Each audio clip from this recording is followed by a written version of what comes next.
What's up, guys? Welcome back to Newswave. Well, the week is finally here. Crimson Desert is out later on this week, and there's still a lot of questions around the baseline consoles and how the game is going to play. Turns out, well, we're not really going to know, apparently, until release day, and that has people asking all kinds of questions around this game, but we're going to go over that here today. Also, we're going to be talking about the potential return for a certain series or franchise that's been missing for a long time now, one that people look to for the hit and run aspect. And we have a pretty big breakthrough right now when it comes to the hacking scene, as the Xbox One has apparently been blown wide open, and the explanation for how and where this could lead is very, very interesting. But we'll go over all of that and more. Guys, if you enjoy these videos, make sure you hit that like button, helps out a ton. And if you're new here to the Spawn Wave channel, make sure you subscribe down below. And of course, members for the channel do get Newswave early. If you would like to learn more about that, click the join button or link in the description down below. And we're going to start today with the Super Mario Galaxy movie. Nintendo themselves say that that's like the big focus right now for the Mario anniversary, as they're looking to wrap that up with the big release into theaters. And based on some of the estimates going into that April 1st week for release, it kind of makes sense why they are saying it's like the big end of the celebration, because like you can see, this is over on Deadline saying the Mario Galaxy movie looking at 160 million for the 5-day opening. Those are current estimates, and some are saying those are conservative estimates considering the Super Mario movie did just over 200 million in its opening weekend, and that'd be less days because this is launching earlier than it was supposed to, that being April 1st. So it'll have a 5-day opening weekend there. So again, it makes sense why Nintendo is looking at this as, yeah, this is the big focus right now in the near future. So I know we were looking at maybe as some kind of 3D Mario game getting unveiled, but right now I think they want all eyes on the movie. And then when the movie's out, maybe they'll talk about some kind of big 3D Mario game coming up, maybe towards the end of the year, as the rumors have said. But for now, I guess it's forward to what should be a pretty big opening weekend for the Super Mario Galaxy movie starting April 1st. Also, we had some movement here for Intergalactic, the Heretic Prophet, as a web page did go live on Sony's site, you can see here. And people have been looking at least to see when we can expect this game. I'm still thinking 2027, but there's at least something happening here with this title. Now, it says set thousands of years in the future, Intergalactic, the Heretic Prophet puts players into the role of Jordan A. Munn, dangerous bounty hunter who ends up stranded on a distant planet known as Semperia. Here, she'll be trying to escape and be the first person in over 600 years to do so. A lot of questions still around this title, in particular with Naughty Dog saying that it's going to have a big focus on the gameplay element.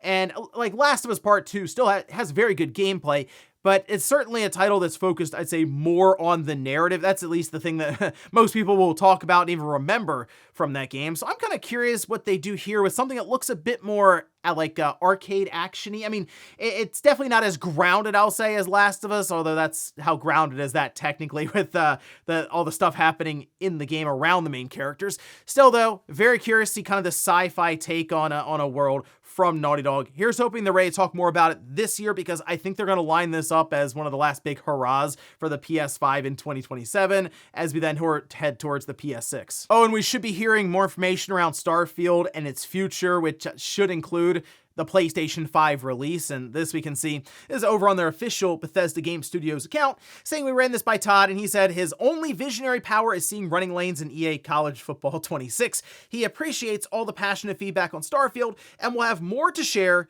next week, that being this week coming up. And we should again hear about the PS5 launch for this game. That will be happening in April, so we're not even that far out from it. And there should also be a big update. They've been kind of calling it, a lot of people have been calling it the 2.0 update, to see what kind of changes that brings to the current version of Starfield. But all that should be, I guess, unveiled and talked about more this week, so keep an eye out. And guys, with some of the quick news out of the way, let's get into the bigger stuff. Let's start right away with Crimson Desert. It is out this Thursday and has an interesting release schedule for it. I think it's out not at midnight, but like later on at that night, afternoon time for release. They put out an entire chart to show off when it'll release in your region. And as I said, it's a bit different than I've seen with many games, but that has to do with this entire game, as the game itself is in a category where people believe it's too good to be true when they look at it. And I can kind of understand where they're coming from for it. And with the game, they keep showing off more and more. With the latest trailer, showing jetpacks, like they're flying around. There's horse drifting, like with a car, but with a horse, you're drifting around corners. Again, it seems massive, the game that they're trying to do here, with Digital Foundry having their own analysis for the PS5 Pro, and now the PC showing off even a mode that is future, like really geared around, not future-proof, but like the idea of, hey, eventually there'll be video cards that are strong enough to run this mode of the game that looks incredible. So with all of that in mind, when you see an early copy get out there and people got kind of excited because they thought, wait a minute, maybe we'll see this game running on a base PS5. That is the big question mark right now. Well, the person was greeted with this screen, and yeah, it just says you'll have to wait until your adventure unfolds March 19th. So there's a day one patch and activation right now. While you can install almost 80 gigabytes off of the disk, there does also appear to still be more than 40 gigabytes that you have to download from the server to then activate the game. So the day one patch is just a requirement to play it at all. And then on top of this, while Digital Foundry has been able to at least show off the PS5 Pro version and the PC version, it appears in their own Discord, John Linneman mentioned that they won't be able to try out the base PS5 version because it's just not activated at this time. So that leads me to believe that we are going to see, I assume, mostly PC reviews for this game when it does release, and that has led to, again, concerns around what's the condition for the base PS5 and base Xbox, we'll say an Xbox Series version, the Xbox Series S, that's a major question mark. And while I have a PS5 Pro that I'll be playing it on primarily, I'm going to get this game as soon as it releases and load it up on the base PS5 and just kind of record the opening hour or so, and then probably post that up, because I know there's a lot of people who are interested in the game, but also a bit cautious with it. And I don't blame people, because you really don't need to pre-order games now, since a lot of people have them delivered digitally. And look, this game still needs an online, really check-in for that day one patch to even activate it in the first place. So with that in mind, yeah, it's going to be a situation, I think, of wait and see, while we have at least had an idea as to where the PS5 Pro version is sitting, and it looks good from what we see with Digital Foundry. We got to find out about this base PS5. And here's I guess the one thing that could happen this week. Pearl Abyss could just release footage of it on the base PS5 and put a lot of these concerns to rest. I understand the Xbox Series S version isn't something I'm sure they want to throw out there and be like, check this version out, because we saw the chart. It's not going to look great compared to some of the other versions of the game. So not exactly the best piece for advertising. But the base PS5, if you look around, that's the system that is, I would say, outside of PC, right? You can make a case for that. But for consoles, that's the system that most people own right now that would be looking into this game. So here's hoping either they release footage for it, or, well, I guess we just see maybe some early impressions somehow leading into launch. Otherwise, I should have some footage up, so check back then. Next up, let's talk about The Simpsons Hit and Run. We've gone over this a few times. It's been brought up in different interviews as like, oh, that'd be fun if maybe there was a remaster or a remake or even a sequel for it. Well, it's come up again, and the source for it is interesting, but then also some of the optimism in the interview was also interesting. So this we can see, this is over on IGN, and they say The Simpsons showrunner Matt Selman is adamant that fans shouldn't give up hope on a hit and run revival. Says, quote, nothing is set in stone, but my quote about hit and run would be never say never, because we know people love it. We know they want it. So that's good. If we know people want it, never say never. Hit and Run is so interesting. I'm 1,000 years old, and when I was in my mid to late 20s, I helped write Hit and Run. I had no idea it would become a cult game, a cult success. Of all the games, the thousands of Simpsons games, that one. The way that this is being spoken about here, it does make me feel like there's something to this, as in a remaster, remake, maybe a sequel, but I do think something like a remaster is at least on the table. It's also worth pointing out that as we're hearing about all of this, New Radical Games just randomly pops back up and like kind of a revival of Radical Games, who, worked on The Simpsons Hit and Run back in the day. They even still advertise it on their site as previous works. I don't know if this necessarily correlates. It's just something interesting, I guess, worth pointing out. But the fact that you see at least the showrunner, writer there for The Simpsons, once again talking about it, and he also has some nostalgia for it, as he mentions he worked on it, makes me think there is a bit of a push internally for this, and even just getting some of the fans like, oh, that would be really cool. I'll let them know, hey, let's do that.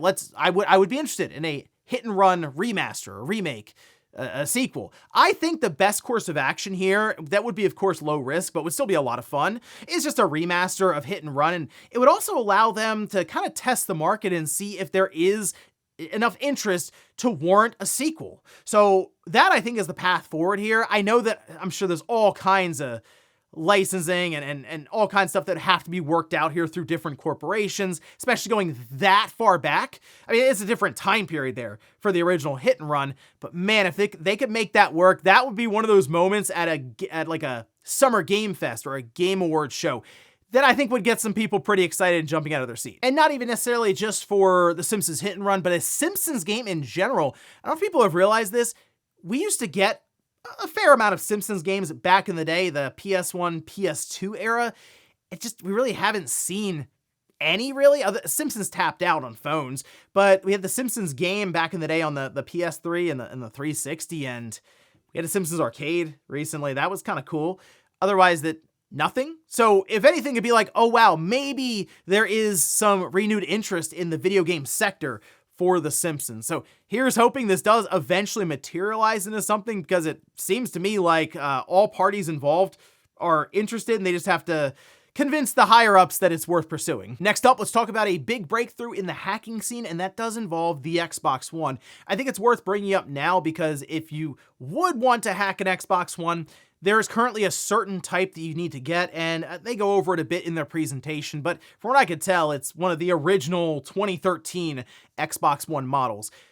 But it does look like right now that we're about to see all kinds of stuff happen on the Xbox One for that homebrew scene. So you can see some of this. It's a video that was posted. It's almost an hour long, and the person here really goes in depth as to how they went start to finish, completely opening up the boot ROM on the Xbox One and making it so it seems to me at this time that the homebrew scene can kind of take over from here with this exploit and do all kinds of stuff with that Xbox One system that, I mean, we really thought would never happen. I mean, this was a locked down system, but not anymore. So we can see, now this is over on Tom's Hardware saying, instead of tinkering with the system rest pins, the hacker targeted the momentary collapse of the CPU voltage rail. Eventually, the Bliss exploit was formulated where two precise voltage glitches were made to land in succession. One skipped the loop where the ARM Cortex memory protection was set up. Then the mem CPY operation was targeted during the header read, allowing him to jump to the attacker-controlled data. It is a complete compromise of the console, allowing for loading unsigned code at every level, including the hypervisor and OS. Moreover, Bliss allows access to the security processor, so games, firmware, and so on can be decrypted. I will say this does appear to be a hardware modification, as in you're going to be soldering wires to the board. The positive there, it's not something necessarily that would be then patched out with some kind of software. The downside is you will have to do some hardware tinkering here. Now, this could maybe be a bit easier by way of a mod chip that's released down the road, one that could eliminate the need for a bunch of wires going everywhere, maybe just a couple. But I don't think that's necessarily going to be something where you plug in a USB stick to your computer, move some files over, plug in an Xbox One, and you're going to have to get your hands dirty, basically, and open the system up. But I think this is really, really cool. It kind of reminded me a bit as they were talking about it as the reset glitch hack, but it's not technically like that. However, the use of wires and hooking it all up so that it can exploit the system on boot is just kind of making me think of that. But this is exciting stuff because the Xbox One is a system that, while there was developer mode, and I think that's something that made people go, is it really worth hacking if we can just do developer mode and load emulators and ROMs? It's still kind of limited and in its own sandbox, and I still think there was at least some intrigue as to what could we do with the system if it was blown wide open, and now it has been. It still seems like it's going to be a little bit of time for the homebrew community to really catch up here and check all this out and then start releasing software and at that time, I guess, tutorials for people to follow to exploit the system, but it's still something really, really cool, definitely worth following from here on out, and honestly, probably worth looking into an Xbox One console, one of those original ones, if you wanted to pursue something like this, because this is the type of breakthrough that would then make those systems more expensive online. I also assume MVG is going to do a video on this, so it's probably worth looking into it there, because he'll be much more knowledgeable on this stuff since, well, the one thing I will say that I take away from these kinds of things that happen when they go through all this, Man, people are really, really smart and dedicate a lot of time to hacking a system from 2013 that with Jaguar cores and the whole thing, but man, it also makes video games a lot of fun to follow. And in our last bit of news, let's talk about loot boxes and PEGI, the rating system over in Europe, and it appears that loot boxes have finally caught up to a lot of these publishers here, because now if you have loot boxes, gonna be a little harder to sell your game at retail since you're gonna have a certain rating slapped on the front of your box. And we can see this. This is over on BBC, saying games which feature loot boxes will soon be given an age rating of 16 across Europe, including in the UK, under a host of changes by the European Video Game Ratings Organization. The organization's changes to the system will see games containing paid random items branded PEGI 16 by default. It says in some cases, this could rise to PEGI 18. PEGI's new additions will also see games with time-limited systems, like a paid battle pass, now get a PEGI 12 rating, and games with non-fungible tokens, NFTs, remember those? Yeah, be rated PEGI 18. Currently, the new ratings will only apply to games released after June, so it's not like retroactive or anything. We won't see games that have already come out have all these new ratings applied. Just going forward, they've kind of changed up their regulations and the way that they have all these things rated, because the world has changed a lot, really, since they originally drafted these up or have updated them previously. And it's crazy to think, remember we were talking about loot boxes years and years ago with the amount of backlash that was hitting these publishers because they went crazy with the loot boxes. I mean, they were everywhere. And this is what ends up happening where, yes, eventually get regulators involved because the industry really can't regulate itself when there's a ton of money to be made. So now maybe this is something that will have them turn away a bit from loot boxes. And let's face it, there's a lot of reason, with greed mostly, to innovate further beyond loot boxes. So maybe they do bring together a bunch of really smart people, a bunch of lawyers, and figure out ways that they can get around this with things that are like loot box adjacent. Maybe, but at least here it's something for them to have a few second thoughts as opposed to going all out with loot boxes, realizing, ooh, if we do too much, we could go to PEGI 18, and then it gets pretty difficult to sell your game. And before we go to the comment of the day, we'll take a look at the poll that I posted up yesterday, where I ask, what Metacritic score do you think Crimson Desert will get? Yeah, 85 to 89 is leading there, 46%. 27% say 80 to 84. 13% 79 or below. Wow. And then 14% say 90 plus. Man, I am torn on this because I think it's above an 85, right? And I kind of think it might be one of those games that come out, blow people away completely on PC, as that's where a lot of it's being reviewed, and it comes in at a 90 plus. And that's before we see anything about a base PS5 that maybe runs a little rough or so.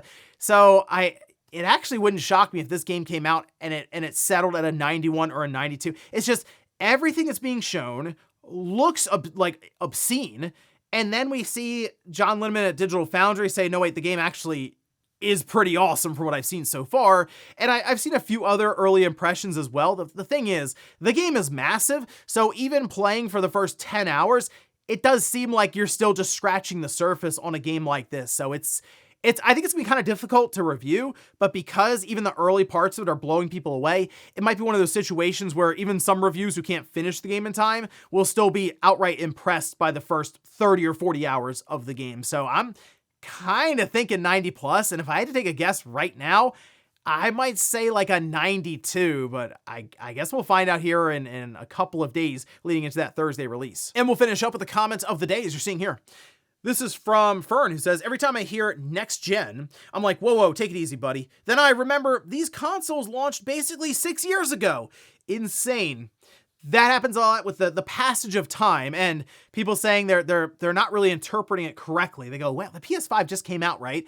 And yeah, what you're thinking here is correct. It's like, yeah, that just came out. And then you go, wait, we're on year 6 of these systems. By the time we get to holiday 27, it'll be 7 years, and then the PS6 shows up.